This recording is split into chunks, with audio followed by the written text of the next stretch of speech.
Bem-vindo ao Desafios da Maternidade e Paternidade, um programa de entrevistas com pais e mães que vocês conhecem. A cada semana um convidado especial. Vamos falar sobre sonhos, medos, desafios, quando os protagonistas são eles, os filhos. Olá! E o bate-papo de hoje é com ela, Micaela Góes. Ela vai falar um pouquinho como organizar a casa com criança e se isso é possível.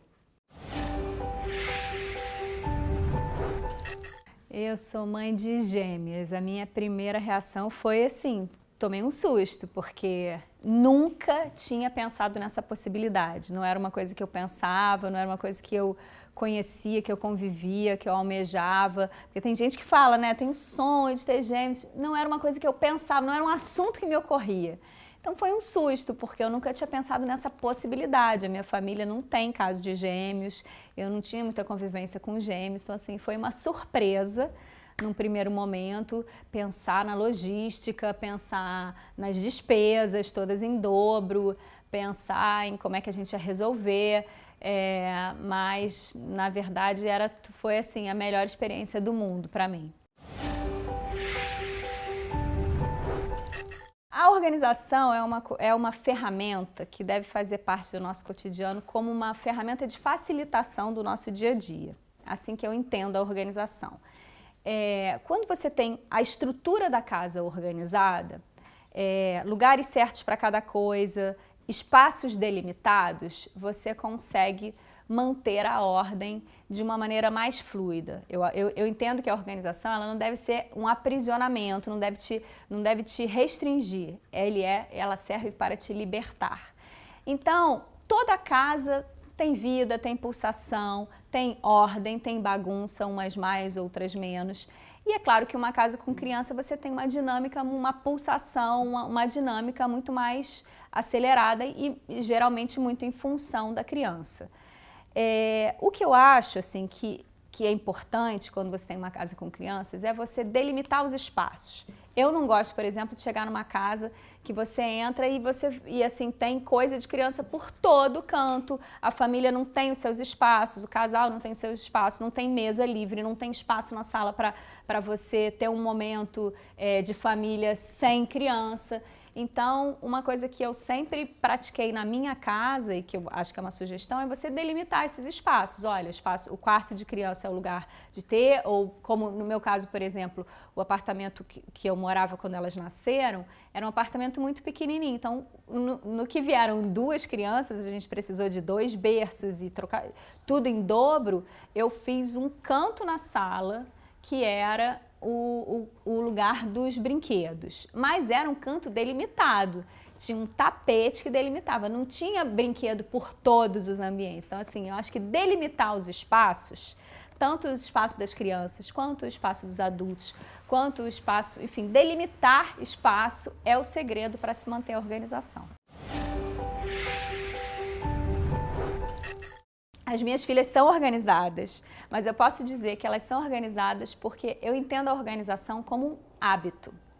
Então, assim como a gente condiciona as crianças a terem hábitos alimentares, ter hora para fazer as refeições, da mesma forma como a gente condiciona as crianças com hábitos de alimentação saudável, de higiene pessoal, a gente deve condicionar também com hábitos de organização.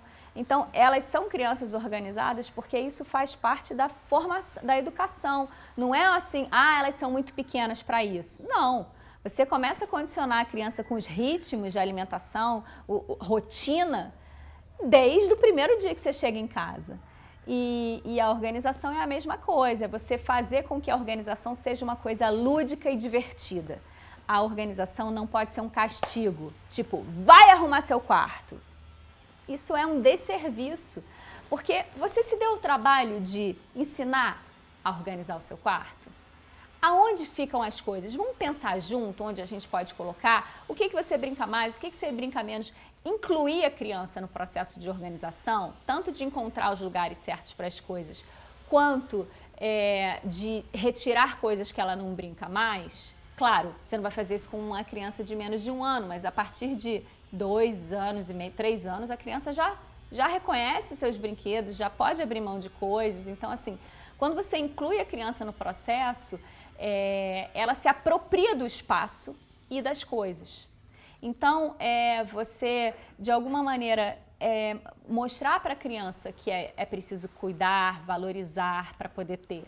Então, fazer da organização uma coisa lúdica, fazer jogos, fazer brincadeiras. Acabou de brincar? Então vamos ver agora quem consegue catar mais brinquedos em menos tempo? Dá um saco para cada um, uma caixa para cada um. Vamos ver quem consegue fazer isso, assim, fazer com que a organização seja uma coisa lúdica.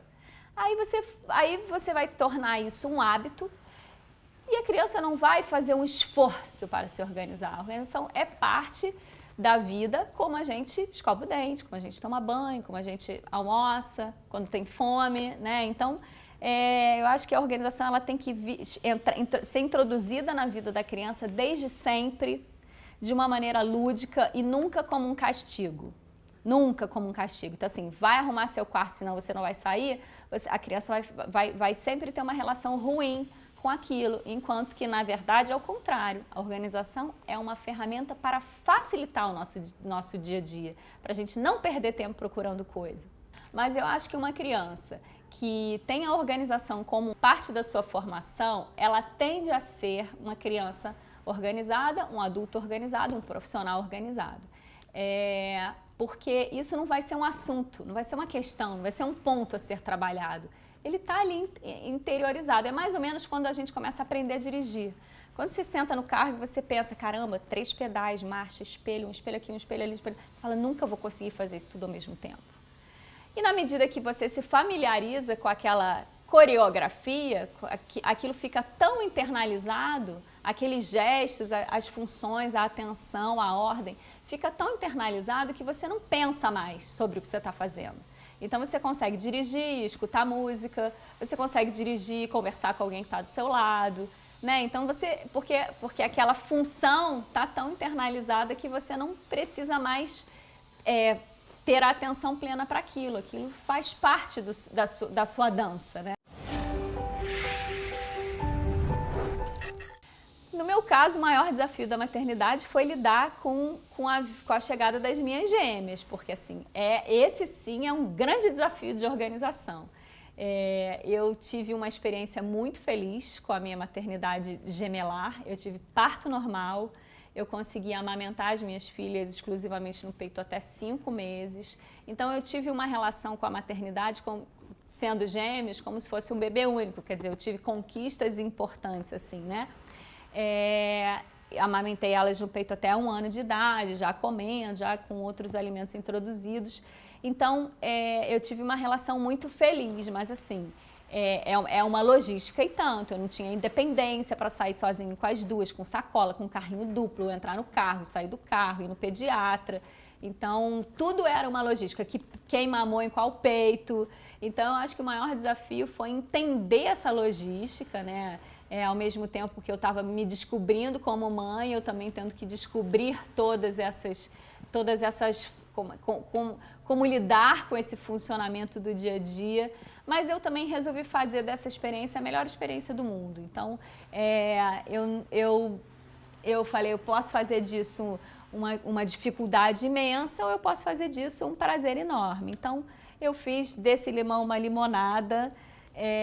E foi muito divertido. Então, assim, eu recebia muitas visitas, muitas pessoas, aprendi a pedir ajuda. A pessoa fala, quer ajuda? Quero. Segura aqui um minutinho para eu tomar um banho rapidinho. Então, aprendi a receber ajuda.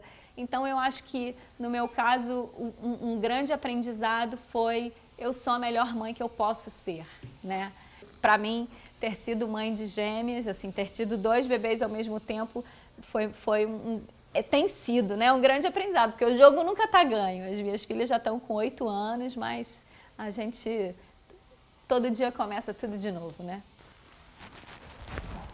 Micaela, obrigada, tá, pela entrevista. Eu que agradeço, Roberto. Espero ter contribuído com a minha experiência, né? Nada disso é verdade, porque a maternidade não tem regra, né? Não. Essa foi a minha vivência, eu espero poder contribuir com outros pais de gêmeos aí. E na próxima semana tem mais um Desafios na Maternidade e Paternidade. Até lá! Tchau!